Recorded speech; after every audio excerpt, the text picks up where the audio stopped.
Assalamualaikum warahmatullahi wabarakatuh. Jumpa kembali dengan Pak Zulfi dari channel Rumah Fisika Pak Zulfi. Materi kita saat ini adalah pembahasan soal-soal UTBK SBMPTN 2019 bidang fisika bagian ke-6, soal nomor 36. Moto kita, dari soal kita pahami konsep. Oke, jangan lupa subscribe, like, and share. Selamat mengikuti. Soal nomor 36. Soalnya sederhana dan mudah, yang merupakan sifat bayangan yang dibentuk oleh cermin cembung adalah A. Diperbesar maya tegak, B. Diperbesar nyata terbalik, C. Diperbesar maya terbalik, D. Diperkecil nyata tegak, dan E. Diperkecil maya tegak. Ya, kita lihat pembahasan kita. Tentu kita bisa menggunakan 2 dari 3 jalan sinar-sinar istimewa. Jadi, untuk cermin cembung, ini bendanya, maka bayangan dibentuk, kita bisa gambarkan dari sinar pertama, yang sejajar sumbu utama akan dipantulkan seolah-olah berasal dari fokus, dan ke sana. Kemudian yang kedua, yang menuju fokus dipantulkan sejajar sumbu utama. Nah, terusannya ini, titik potongnya, itu menjadi pembentukan bayangan. Ini menjadi titik pembentukan bayangannya. Kita juga bisa memakai yang ketiga, sinar yang menuju pusat kelengkungan cermin akan dipantulkan seakan-akan berasal dari pusat kelengkungan cermin, sehingga titik potongnya di sini. Sebenarnya kita cukup menggunakan 2 dari 3 yang ada. Dan terlihat, dimanapun kita mengambil posisi di sini, bayangan tetap di belakang cermin dan selalu diperkecil. Jadi dia selalu maya karena di belakang cermin, tidak bisa ditangkap oleh layar, dan selalu tegak dan diperkecil. Maya, tegak, diperkecil. Jadi kita lihat, jawaban kita adalah diperkecil, maya, dan tegak. Itu nomor E. Jawaban kita adalah yang E. Oke, ternyata simpel sekali jawaban untuk soal nomor 36 ini. Hanya menggunakan konsep sinar-sinar istimewa. Ada 3 sinar istimewa yang dapat digunakan untuk menyelesaikan soalan nomor 36 secara mudah. Malah kita hanya cukup menggunakan 2 dari 3 sinar istimewa yang ada. Nah, pertanyaannya, apa itu sinar istimewa? Dan bagaimana konsep munculnya sinar-sinar istimewa itu?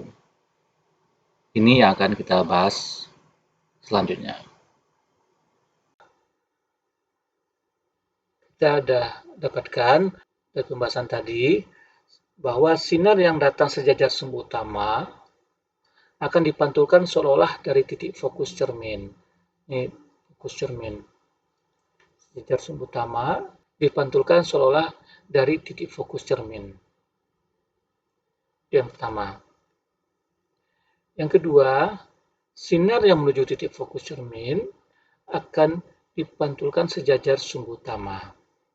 Dan yang ketiga, sinar yang menuju titik pusat kelengkungan cermin akan dipantulkan kembali seolah-olah berasal dari pusat kelengkungan cerminnya. Itu cermin cembung. Cermin cekung juga sama, sinar yang sejajar sumbu utama akan dipantulkan menuju fokus. Dan sinar yang menuju fokus akan dipantulkan sejajar sumbu utama. Kemudian, sinar yang menuju titik pusat kelengkungan cermin akan dipantulkan kembali ke pusat kelengkungan cermin. Kita akan bahas lebih jauh terkait dengan fokus dan sinar-sinar utama ini. Kita lihat dulu pembentukan bayangannya. Yang pertama, bentuk bayangan pada cermin cekung. Ya, misalnya ini bendanya, diambil kepala dari benda kita, sinar sejajar sumbu utama dipantulkan menuju fokus. dan yang menuju fokus dipantulkan sejajar sumbu utama, atau yang ini kembali ke pusat lingkungan. Jadi titik fotonya di sini. Nah, inilah posisi bayangan. Ini posisi benda, ini posisi bayangan. Jadi bayangan ini diperkecil, nyata terbalik diperkecil. Kalau seandainya ini lilin, kemudian ini kita letakkan layar di sini, maka akan tampak bayangan dari lilin itu. Kemudian sekarang kalau bendanya terletak antara pusat kelingkungan dengan fokus, maka yang sejajar sumbu utama dipantulkan menuju fokus, kemudian yang menuju fokus dipantulkan sejajar sumbu utama. Jadi titik potongnya itu adalah titik puncak bayangan. Atau ini juga bisa dipakai yang menuju pusat kelingkungan dipantulkan kembali ke pusat kelingkungan. Ini bayangannya masih nyata, terbalik dan diperbesar. Jadi setiap nyata itu pasti terbalik. Itu kata kuncinya, nyata itu pasti terbalik. Ya, nah dia ada dua kalau pada cermin, diperbesar dan diperkecil. Itu cermin cekung. Kemudian kalau seandainya posisi benda antara fokus ke permukaan cermin, yaitu titik ini, di sini, maka bayangan terbentuk adalah yang sejajar sumbu utama dipantulkan menuju fokus. Nah, garis terusannya ini. Ya, ini kalau kita teruskan garis ini. Kemudian yang kedua, yang berasal dari fokus dipantulkan sejajar sumbu utama. Yang berasal dari fokus dipantulkan sejajar sumbu utama. Nah, terusannya ini ke sini. Yang ketiga, kalau mau pakai yang ketiga, yang menuju pusat kelingkungan cermin dipantulkan kembali seakan-akan berasal dari pusat kelingkungan cermin. Nah, titik sinar terusannya ke sini. Titik temu ketiga sinar terusan ini itu yang menghasilkan bayangan. Nah, bayangannya maya, tegak, diperbesar. Nah, jadi pada cermin cekung, kalau maya pasti tegak dan hanya diperbesar. Diperbesar. Tapi kalau nyata ada dua, diperbesar atau diperkecil. Kalau maya hanya diperbesar. Kalau maya dia hanya diperbesar. Kalau nyata dia bisa diperbesar dan diperkecil. Kemudian kalau nyata pasti terbalik. Kalau maya pasti tegak. Cuma pada cermin cekung mayanya hanya satu, yaitu diperbesar.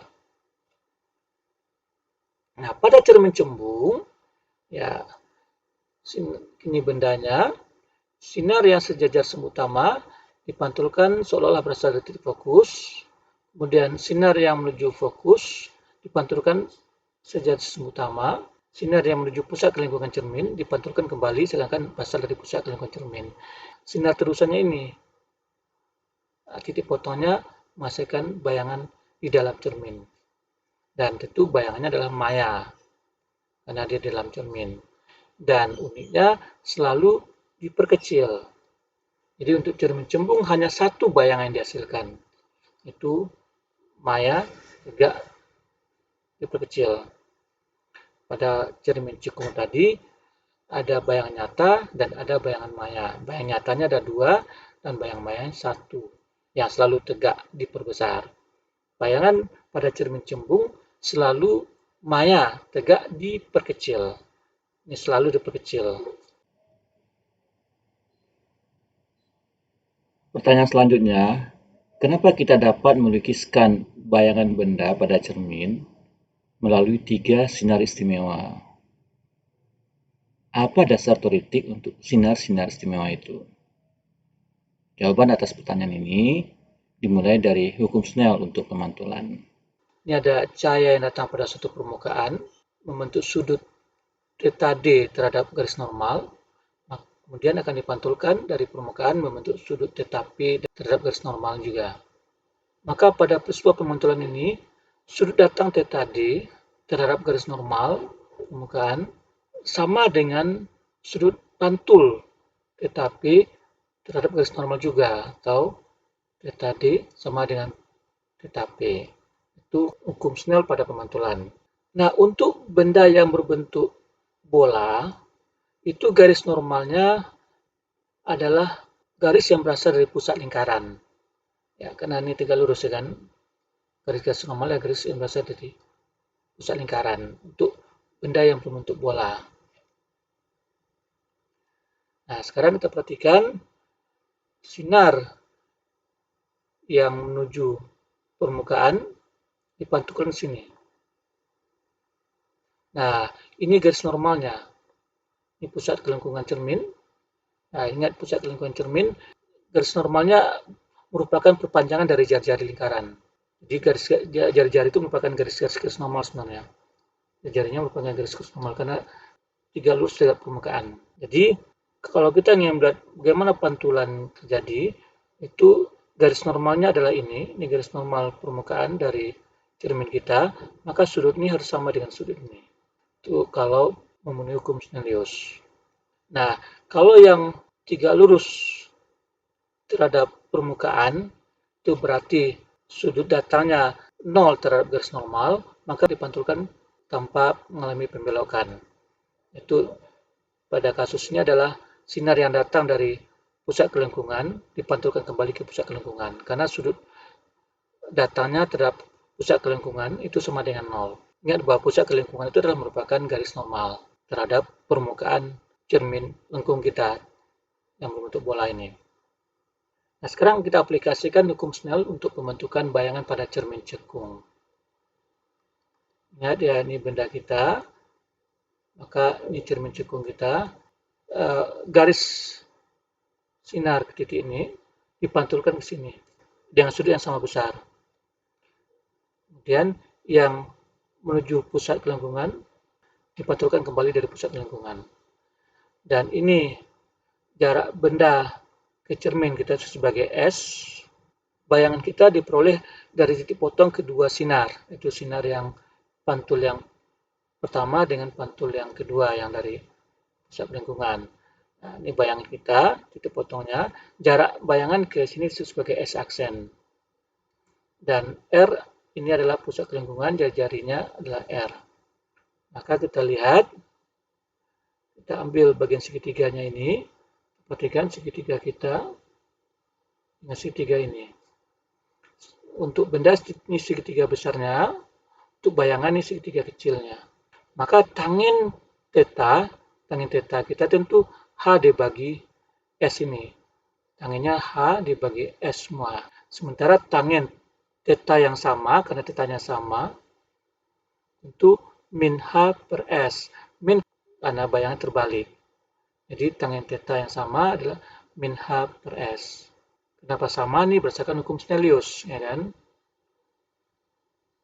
Maka H aksen, karena ini sama, maka H aksen per H sama dengan min S aksen per S.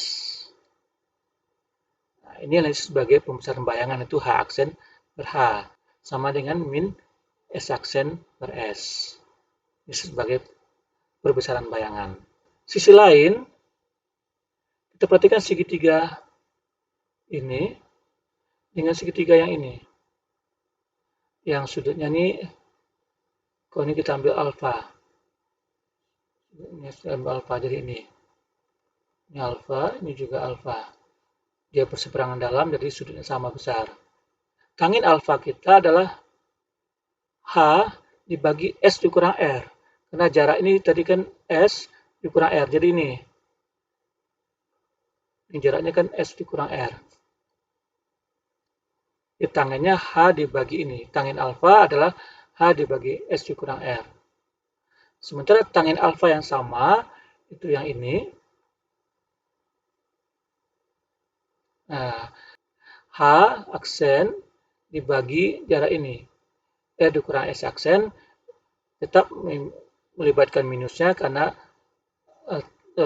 bayangan terbalik. Sehingga dengan demikian kita dapatkan, kita bagi H aksen dengan H, Hasilnya adalah karena sama-sama tan, sama alfa, maka ini sama dengan ini. Maka kita dapatkan H aksen dibagi H-nya sama dengan min R dikurang S aksen per S dikurang R. Hasilnya R dikurang S aksen per S dikurang R sama dengan S aksen per S. Karena H aksen per H kita sama dengan min S aksen per S. Jadi sama-sama min nanti.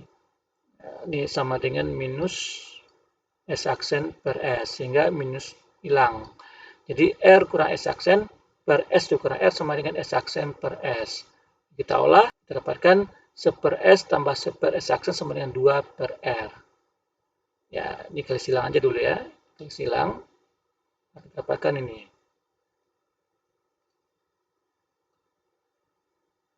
Tapi ini hanya berlaku untuk sinar-sinar yang paraksial. Jadi sudah kita dapatkan persamaan bayangan dengan S adalah jarak benda, S aksen jarak bayangan, R adalah jari-jari kelengkungan cermin. Tapi ini hanya berlaku untuk sinar-sinar paraksial. Apa itu sinar paraksial? Itu sinar yang berada sangat dekat dengan sumbu utama cermin. Jadi sinar yang dekat dengan sumbu utama cermin, yaitu sinar ini dekat dengan sumbu utama cermin. Itu sinar yang sejajar dengan sumbu utama dengan jarak yang sangat kecil, atau berpotongan dengan sumbu utama dengan sudut yang sangat kecil. Jadi sinar itu sebenarnya harusnya sinar yang dekat sekali dengan sumbu utama. Sekarang kita lihat sifat sinar sejajar pada cermin. Makin jauh benda, makin sejajar sinar dengan sumbu utama. Untuk benda yang jauh jaraknya tak berhingga dari cermin, sinar menjadi sejajar sumbu utama. Akibatnya 1 per S itu menuju 0. Artinya S aksen dari persamaan 1 per S tambah 1 per S aksen sama dengan 2 per R. Maka karena ini 0, 1 per S aksen sama dengan 2 per R atau S aksen kita sama dengan R dibagi 2. Ini yang disebut sebagai fokus atau titik fokus cermin. Jadi untuk sinar yang sejajar sumbu utama, maka S aksen kita itu terletak di fokus. Di sinar itu kalau sejajar sumbu utama, dia akan menuju titik fokus. Menggunakan titik fokus ini yang sama dengan R per 2, maka persamaan 1 per S tambah 1 per S aksen sama dengan 2 per R itu bisa diubah menjadi 1 per S tambah 1 per S aksen sama dengan 1 per F. Ini persamaan pembentukan bayangan pada cermin maupun lensa. Ada dua entitas yang harus kita perhatikan di sini, yaitu benda dan sinar. Benda, ini bendanya, dan ini sinarnya. Ya kan? Benda terletak di tak hingga akan menghasilkan bayangan di titik fokus. Kalau bendanya tak hingga, bayangan di titik fokus. Nah, konsekuensinya, kalau dari sinar yang datang sejajar sumbu utama akan dipantulkan menuju titik fokus. Itu konsekuensinya. Nah, ini gambarnya. Sinar-sinar sejajar dipantulkan menuju titik fokus. Ingat kembali bahwa hal ini bisa terjadi karena sudut datang dan sudut pantul terhadap garis normal itu sama untuk sinar sejajar sumbu utama dengan sinar yang menuju titik fokus. Nah, karena itu juga berlaku sebaliknya untuk sinar yang datang menuju titik fokus. Bahwa sinar yang menuju titik fokus akan dipantulkan sejajar sumbu utama. Sementara sinar yang ketiga itu mudah, yang datang dari pusat kelengkungan itu dipantulkan kembali menuju pusat kelengkungan. Nah, sedikit pertanyaan menggelitik, bagaimana bayangan itu terbentuk? Untuk bisa membentuk bayangan, maka sinar-sinar cahaya yang berasal dari setiap titik pada benda harus membentuk kembali titik bayangan melalui perpotongan sinar-sinar tersebut. Jadi kalau ada sebuah benda, sinar-sinar pantulan dari benda itu ke cermin, agar bisa terbentuk bayangan, maka perjalanan sinar tadi harus berpotongan pada suatu titik. Jadi, untuk bisa membentuk bayangan, maka sinar-sinar cahaya yang berasal dari tiap titik pada benda harus membentuk kembali titik bayangan. Caranya agar terbentuk titik bayangan harus sinar-sinar itu berpotongan. Kalau tidak berpotongan tidak akan terbentuk titik bayangan. Nah, jika sinar-sinar tersebut sejajar, maka sinar-sinar tersebut tidak bisa membentuk bayangan atau dianggap membentuk bayangan di daerah tak berhingga. Jadi harus berpotongan, tidak boleh sejajar untuk bisa membentuk bayangan. Jadi bayangan itu terbentuk berarti ada sinar-sinar yang berpotongan. Nah, titik potongan itulah posisi bayangan. Nah, cara aplikasi Snellius, sinar sejajar sumbu utama akan dipantulkan sedemikian rupa di mana sinar pantulan dengan sinar sejajar itu membentuk sudut yang sama terhadap garis normalnya. Garis normalnya berasal dari pusat lingkungan cermin. Begitu juga dengan ini, sinar yang menuju titik fokus itu dipantulkan kembali sejajar sumbu utama karena kedua sinarnya lah yang membentuk sudut yang sama besar terhadap garis normal. Garis normalnya adalah garis yang berasal dari pusat kelingkungan cermin. Berarti yang menuju pusat kelingkungan cermin ya tidak mengalami pembelokan ketika dipantulkan. Dia dipantulkan kembali seakan-akan berasal dari pusat kelingkungan cermin. Nah, itu juga aplikasi sinar-sinar pada cermin cekung. Ini sejajar sumbu utama dipantulkan fokus. Kenapa? Karena di fokuslah dia membentuk sudut yang sama dengan sinar datang terhadap garis normal. Ini garis normalnya ini. Juga gitu, yang menuju fokus dipantulkan sejajar sumbu utama karena garis normalnya sama. Nah, ini juga gitu. Kalau yang datang menuju pusat lingkungan dipantulkan kembali pusat lingkungan. Nah, sekarang pembuktian hukum Snellius berdasarkan sifat gelombang cahaya. Orang yang pertama yang mengembangkan teori gelombang yang meyakinkan untuk cahaya adalah fisikawan Belanda Christian Huygens pada tahun 1978. Meskipun jauh lebih tidak komprehensif teorinya daripada teori elektromagnetik Maxwell yang belakangan hadir, teori Huygens lebih sederhana secara matematik dan tetap berguna sampai sekarang.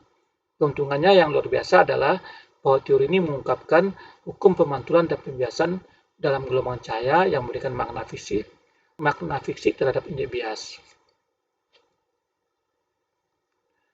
Ya, teori gelombang Huygens berdasarkan pada konstruksi geometris yang memungkinkan kita untuk mengetahui lokasi mana muka gelombang tertentu akan berada pada waktu kapan saja di masa depan jika kita mengetahui posisinya saat ini.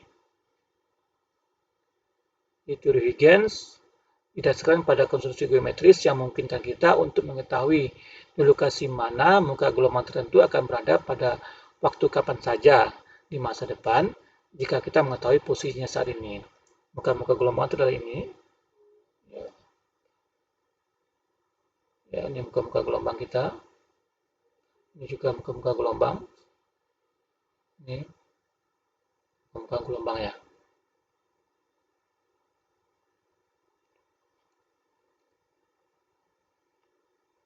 Nah, secara formal, muka gelombang dapat didefinisikan sebagai kumpulan titik-titik pada medium yang memiliki fase simpangan yang sama. Jadi, itu disebut sebagai muka gelombang, kumpulan titik-titik pada medium yang memiliki fase simpanan yang sama. Ini sepanjang ini fase simpangannya fasenya sama. Ini juga fasenya sama. Fase itu Kx min omega T-nya sama. Jadi kumpulan titik-titik pada medium yang memiliki fase simpangan yang sama. Konstruksi geometris untuk pemantulan dan pembiasan didasarkan prinsip Huygens, yaitu setiap titik pada muka gelombang berperan sebagai sumber gelombang titik yang baru. Setiap titik pada muka gelombang berperan sebagai sumber gelombang titik yang baru. Muka gelombang baru dapat dipandang sebagai gabungan muka gelombang yang dihasilkan sumber gelombang titik pada muka gelombang yang lama. Jadi muka gelombang yang baru dapat dipandang sebagai gabungan muka gelombang yang dihasilkan sumber gelombang titik pada muka gelombang yang lama. Tiap sumber gelombang titik menghasilkan muka gelombang berbentuk bola. Penjumlahan semua muka gelombang titik menghasilkan muka gelombang yang baru. Kita lihat ya. Ini dia. Misalnya ini gelombang kita menjalar ke kanan. Ini tiap-tiap ini bisa jadi, setiap titik itu menjadi muka gelombang. Setiap titik. Nah, anggap titik ini dia membentuk gelombang yang berbentuk bola. Ini juga begitu. Juga begitu. Nah, ini titik ini akan menghasilkan muka gelombang yang baru. Ya. Nah, begitu juga dengan ini, kalau titiknya melengkung seperti ini, muka gelombang yang baru juga gitu. Nah, bentuklah muka gelombang yang baru, gabungan titik-titik itu. Jadi, setiap titik itu menjadi sumber gelombang. Nah, gabungan dari semua sumber gelombang yang banyak ini itu menjadi muka gelombang yang baru. Sumber gelombang titik yang baru terbentuk pada muka gelombang yang lama. Ya, ini muka gelombang yang lama, ini muka gelombang yang baru. Ya, kita lihat bagaimana proses pantulan terbentuk dari suatu sinar datang pada suatu permukaan datar. Permukaan datar ini garis normalnya adalah N. Garis normalnya adalah N. Itu garis yang tegak lurus permukaan.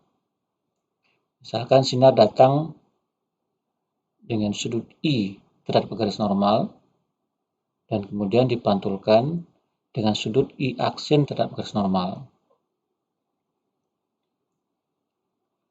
Kita lihat, ini adalah muka-muka gelombang C dikali delta T. Setiap titik dari sini menjadi sumber gelombang, sumber titik gelombang yang membentuk secara keseluruhan muka-muka gelombang yang baru. Nah, ketika muka-muka gelombang ini sampai di perbatasan di permukaan benda kita, maka muka gelombang itu akan membentuk gelombang yang baru. Itu juga titik yang ini ketika sampai di sini akan membentuk muka gelombang yang baru. Muka gelombang yang lain ketika sampai di sini akan membentuk muka gelombang yang baru. Jadi muka gelombang yang pertama terbentuk adalah titik yang paling duluan datang. Itu ini yang pertama, terbentuk muka gelombang yang baru. Kemudian garis muka gelombang yang ini sampai di titik ini, maka mulai terbentuk muka gelombang yang baru. Kemudian ketika ini sampai ke sini, yang ini sudah terbentuk muka gelombang yang lebih besar. Karena kecepatannya sama, maka tentu ketika ini terbentuk muka gelombang sejauh ini, ya ketika di sini terbentuk muka gelombang sejauh C delta T, maka ini sudah terbentuk muka gelombang sejauh 2 C delta T. Kemudian ketika titik yang ini, karena ini terus dia akan muka gelombang ini panjang sekali, datang secara paralel. Nah, ketika titik itu muka gelombang itu sampai di titik ini, terbentuk muka gelombang yang baru, maka pada saat ini C delta T, ini sudah 2C delta T. Nah, ini sudah 3C delta T. Nah, itu seterusnya nantinya yang membentuk gelombang-gelombang yang baru. Gelombang-gelombang pantulan yang muka-muka gelombangnya ini. Muka gelombangnya ini seterusnya sampai sini. Nah, ini muka-muka gelombang yang baru yang sinar gelombangnya adalah ini. Tegak lurus terhadap muka gelombangnya. Itu proses terbentuknya gelombang pantul berdasarkan prinsip Huygens. Oke, kita lihat step by stepnya. Ini gelombang datang pertama kali, setiap titik ini menjadi sumber gelombang yang baru. Setiap titik di sini menjadi sumber gelombang yang baru. Nah, ini telah terbentuknya muka-muka gelombang. Jadi ini muka-muka gelombang itu titik-titik yang fasanya sama. Setiap titik ini fasanya sama. Dan dia menjadi sumber bagi gelombang berikutnya. Oke, sekarang ketika titik ini sampai di sini, ini sudah terbentuk satu gelombang. Lihat, ya, ketika titik yang tadi sampai di sini, ini sudah terbentuk satu gelombang. Ini bakal membentuk gelombang yang baru. Ini sudah terbentuk satu gelombang. Dan titik yang lain, ini akan sampai sini, ini akan terbentuk satu gelombang pula, ini akan terbentuk gelombang yang ini akan membesar, 2 kali lipat dari sebelumnya. Nah, kita lihat sini ya. Jadi ini muka gelombang yang pertama, muka gelombang pantul yang pertama. Ketika titik ini sampai di sini, ini sudah satu muka gelombang penuh. Nah, ini muka gelombang yang pertama. Kemudian, nah itu seterusnya. Ini terbentuk muka gelombang yang baru.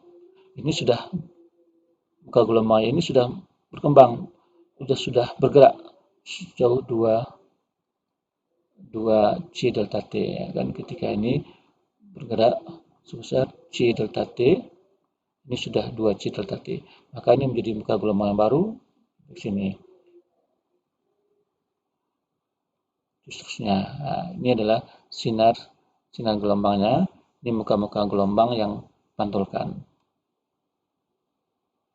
Nah, ini bentuknya seperti itu secara lengkap. Untuk yang ketiga, ini sampai sini juga untuk gelombang tadi. Jadi kita lihat ini gelombang datang dengan muka gelombangnya ini, dan sinar datang ini